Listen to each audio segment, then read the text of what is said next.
दोस्तों अभी तक हमने अपने पीछे की वीडियोस के अंदर one two one, one two many और मैनी टू मैनी रिलेशनशिप के अंदर हमने बात की थी, जिसके अंदर हमने ये सारे कोड लिखे थे, जिसके अंदर हमने कुछ टेबल्स बनाए थे, जैसे कि ब्लॉग आप देख सकते हो, हमने कुछ रोल्स वगैरह यहाँ पर क्रिएट किए थे। साथ में हमने उसको HTML वगैरह के साथ में भी देखा था कि कैसे आप लोग इंटीग्रेट कर सकते हो। ये वीडियो एक रीकैप की तरफ हो सकता है, या आप ये मान सकते हैं कि एक ब्रशअप हो सकता है पीछे जो हमने देखा है उस चीज़ के बारे में। और साथ में जो बिगनर्स हैं वो भी समझ सकते हैं कि किस तरीके से one two one, one two many और मैनी टू मैनी रिलेशनशिप काम करता है हमारे ORM यानी कि SQL एल्केमी के साथ में। इस वीडियो के अंदर हम लोग ये तीनों टॉपिक यहाँ पर कवर करने वाले हैं, जिसके अंदर one two one, one two many और मैनी टू मैनी रिलेशनशिप है, जो एक रीकैप की तरह काम कर सकता है।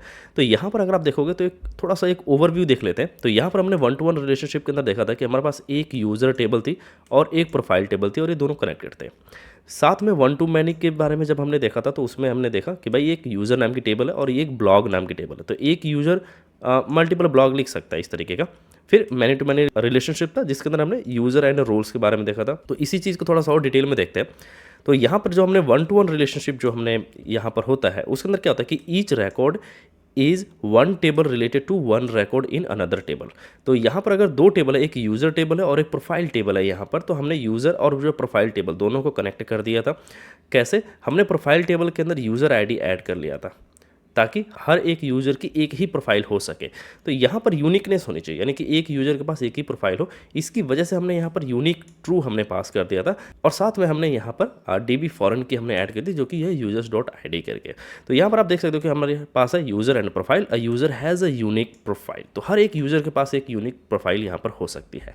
अब इसके अंदर चैलेंजेस क्या क्या आ सकते हैं? तो चैलेंजेस के तौर पर आप देखोगे तो यहाँ पर यूनिकनेस हमें इसकी बरकरार रखनी है, क्योंकि एक यूज़र वहाँ पर मल्टीपल, अगर आप यहाँ पर यूनिक अगर आप नहीं पास करते तो उस केस में क्या होगा कि एक यूज़र के पास मल्टीपल प्रोफाइल्स यहाँ पर ऐड कर सकते हो। आपकी ID एंड बायो रहेगी, और साथ में आप यूज़र ID मल्टीपल आप ऐड कर सकते हो। दूसरा, आपको यहाँ पर यूज़र लिस्ट आपको फॉल्स आपको ऐड करना हो तो आप वो आप ऐड कर सकते हो, जिससे कि क्या होगा कि वो लिस्ट वहाँ पर नहीं रहेगी। यानी कि ये चीज़ आपको ऐड करना है यहाँ पर यूज़र लिस्ट फॉल्स करके।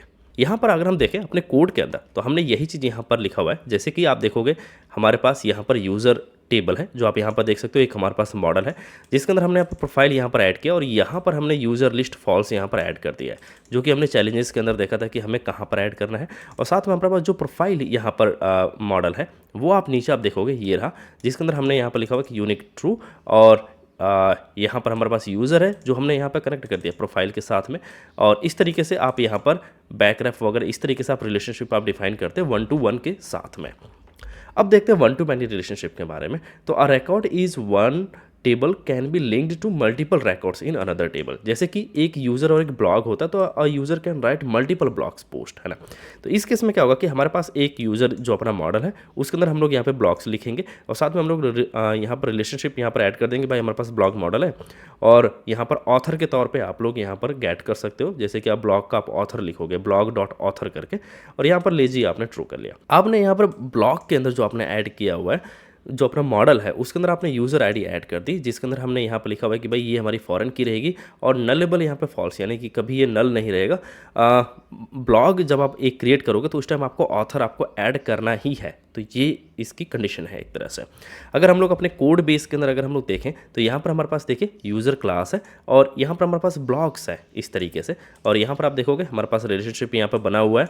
और अगर आप ब्लॉग वाले सेक्शन में जाते हो, यानी कि जो मॉडल है इसके अंदर, तो आप यहाँ पर देखोगे ब्लॉग के अंदर क्या क्या है, ID है, टाइटल है, कंटेंट है, इमेज है, कब पोस्ट किया गया, और साथ में यूज़र ID है जो अपना ऑथर है यहाँ पर, वो हमने यहाँ पर ऐड कर दिया है। तो अब अगर हमें कोई एक ब्लॉग चाहिए होगा, यूज़र का ब्लॉग, तो वो आप यहाँ पे फैच कर सकते हो इस ब्लॉग के माध्यम से।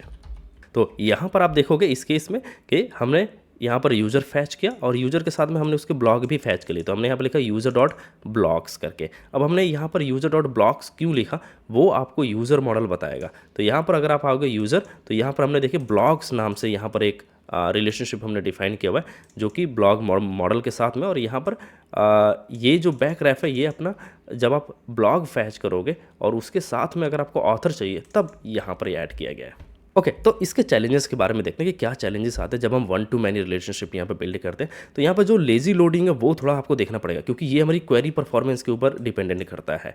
तो यहाँ पर एक आपको लेजी लोडिंग के अंदर क्या होता है कि आपने एक मॉडल फैच किया, जैसे कि मान लीजिए आपने यूज़र फैच किया, अब यूज़र के साथ में आपको चाहिए ब्लॉग्स। तो क्या होगा कि आप लूप लगा करके भी आप फैच कर सकते हो, बट उसकी वजह से बहुत सारी क्वेरीज यहाँ पर फायर होंगे। तो अगर हम लोग यहाँ पर ब्लॉक के केस में देखें तो हमने क्या किया, यहाँ पर एक क्वेरी इसके लिए फायर किया जो कि यहाँ पर है, और एक क्वेरी इसके लिए, बस दो क्वेरी में ही हमारा काम हो गया। अदरवाइज क्या होता है कि कई बार हम लोग इसको लूप में डाल देते हैं तो वो हमारी क्वेरी परफॉर्मेंस के अंदर दिक्कत आती है। तो इसकी वजह से हमने यहाँ पर लेजी जो अपना लोडिंग है वो हमने यहाँ पर ट्रू करके रखा है जब हम ब्लॉक क्रिएट करते हैं। तो उसके लिए आप यहाँ पर देख सकते हो, यहाँ पर लेजी हमने ट्रू ऐड किया हुआ है। साथ में जो अपना storing and filtering related records में थोड़ा सा आपको दिक्कत आ सकती है, ordering blog post by date है ना, तो वो आपको इन डेप्थ आपको क्वेरी करनी पड़ सकती है। ओके, नेक्स्ट अपना मैनी टू मैनी रिलेशनशिप। तो मैनी टू मैनी रिलेशनशिप के अंदर क्या होता है कि records in both tables can have multiple associations with each other, यानी कि दो टेबल है वो दोनों टेबल एक दूसरे के साथ में मल्टीपल रिकॉर्ड्स रख सकती है। जैसे कि आप देखोगे यहाँ पर यूज़र एंड रोल है, तो a user can have several roles, एक यूज़र के पास बहुत सारे रोल हो सकते हैं, and a role can be assigned to many users, है ना। तो दोनों मैनी टू मैनी रिलेशनशिप है। तो यहाँ पर मान लीजिए एक आपके पास यूज़र टेबल है और एक आपके पास यहाँ पर रोल टेबल है। अब यहाँ पर जो अपना यूज़र एंड रोल टेबल है, इन दोनों को मैनेज करने के लिए हम एक थर्ड टेबल हमने यहाँ पर बना ली जो यूज़र रोल्स करके है। आप यहाँ पर देखोगे यूज़र रोल्स।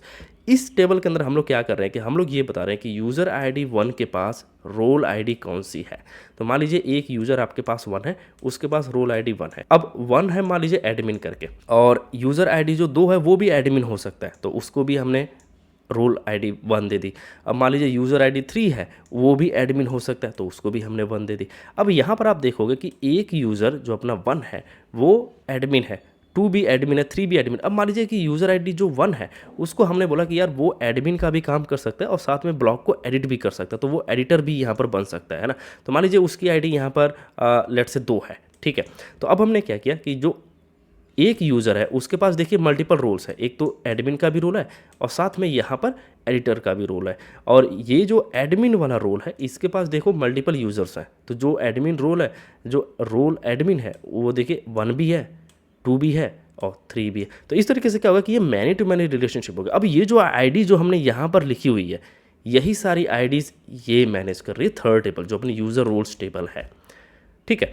ओके, तो यहाँ पर चैलेंजेस क्या क्या आ सकते हैं, जैसे creating and managing association tables, है ना। टेबल्स आपको मैनेज करने में थोड़ा सा दिक्कत आ सकती है। साथ में properly linking roles to users using SQL Alchemy relationship, है ना, वहाँ थोड़ा सा आपको प्रॉब्लम आ सकती है। थोड़ा सा हम लोग देखते हैं कि टिप्स एंड बेस्ट प्रैक्टिसेस इसके अंदर क्या क्या हो सकते हैं। तो भाई ये कि use explicit names for tables, tables का नाम आपको थोड़ा ध्यान रखना है, और कॉलम्स आप किस तरीके से आप लिखते हैं, है ना, ये दोनों चीज़ें बहुत मैटर करती हैं, क्योंकि बाद में अगर आप अपना प्रोजेक्ट ओपन करते हो तो आपको पता होना चाहिए कि आपने क्या क्या नेम्स रखे, और थोड़ा नेम ऐसा होना चाहिए कि वो डिस्क्रिप्टिव होना चाहिए टेबल का, है ना। ऐसा नहीं कि आपने कोई भी नाम आपने रख दिया और वहाँ पे मैनेज आप कुछ और कर रहे हो इस तरीके से। तो test each relationship with sample data to ensure integrity, है ना, आपको टेस्ट करना है सैम्पल डेटा के साथ में, जैसा कि हमने अपने इस कोड के अंदर किया था। अगर आप देखे होंगे तो हमने यहाँ पर आप देखोगे तो हमने कुछ टेस्ट डेटा यहाँ पे प्रोवाइड किया था, जैसे कि हमने यहाँ पे प्रिंसिपल, एडमिन, टीचर का हमने रोल यहाँ पे क्रिएट किया और फिर हमने उसको टेस्ट किया कि भाई ये सही से काम कर रहा है कि नहीं कर रहा है। Keep your model modular, separate concerns between user, profile, blog and roles, है ना, सब कुछ आप अलग अलग आप रखो। मॉड्यूलर आप कोड यहाँ पर लिखने की कोशिश करो। और क्या करना है कि आपको SQL एल्केमी डॉक्यूमेंटेशंस आपको देखनी है अगर कहीं पर अगर आप फंसते हो तो यहाँ पर आप देखोगे ये हमारी SQL एल्केमी, और इसके अंदर आप इसकी डॉक्यूमेंटेशन के ऊपर जा करके आप इसके डॉक्यूमेंटेशंस को आप यहाँ से ओवरव्यू कर सकते हो। आपको कैसे इंस्टॉल करना है ये सारी चीज़ डिटेल्स आपको इसकी डॉक्यूमेंटेशन पे आपको मिल जाएगी। तो अगर आप कहीं फंसते हो तो आप यहाँ पर आकर के आप देख सकते हो। तो हमने यहाँ पर देख लिया कि 1-to-1 रिलेशनशिप, 1-to-many रिलेशनशिप और मैनी-टू-मैनी रिलेशनशिप। 1-to-1 के अंदर हम देखा कि भाई यूज़र और प्रोफाइल, एक यूज़र के पास एक प्रोफाइल। 1-to-many के अंदर यूज़र एंड ब्लॉग, जो कि एक यूज़र बहुत सारे ब्लॉग लिख सकता है, और साथ में मैनी-टू-मैनी रिलेशनशिप जिसके अंदर हमने देखा कि भाई एक जो यूज़र है वो बहुत सारे रोल्स के साथ में हो सकता है, और जो एक रोल है वो बहुत सारे यूज़र्स को असाइन किया जा सकता है। तो अभी क्या है कि जो अपना रिलेशनशिप है वो अपने कोर पार्ट होते हैं किसी भी प्रोजेक्ट के, क्योंकि आप टेबल्स के अंदर कैसे आप स्ट्रक्चर, कैसे आप रिलेशनशिप बिल्ड करते हो, अगर आपका प्रोजेक्ट ग्रो होता है धीरे धीरे तो आप कैसे आप रिलेशनशिप आप मैनेज कर रहे हो, ये सारी चीज़ें बहुत इंपॉर्टेंट और क्रूशियल होती हैं। तो इसकी वजह से आपको थोड़ा ध्यान देना पड़ेगा जब आप अपने टेबल को आप डिज़ाइन कर रहे हो। तो बेहतर ये होगा कि सबसे पहले आप एक कॉपी पेन लें, वहाँ पर आप डिज़ाइन कर लें कि भाई कौन कौन से टेबल्स हमारे प्रोजेक्ट में रहने वाली हैं, कौन कौन से कॉलम्स वहाँ पर होने वाले हैं, और कैसे एक दूसरे से लिंकिंग रहेंगी, ताकि आपके जो फ्लास्क एप्लीकेशन है वो आगे आप ग्रो कर सको आसानी से और उसको काफ़ी मॉड्यूलर बना सको।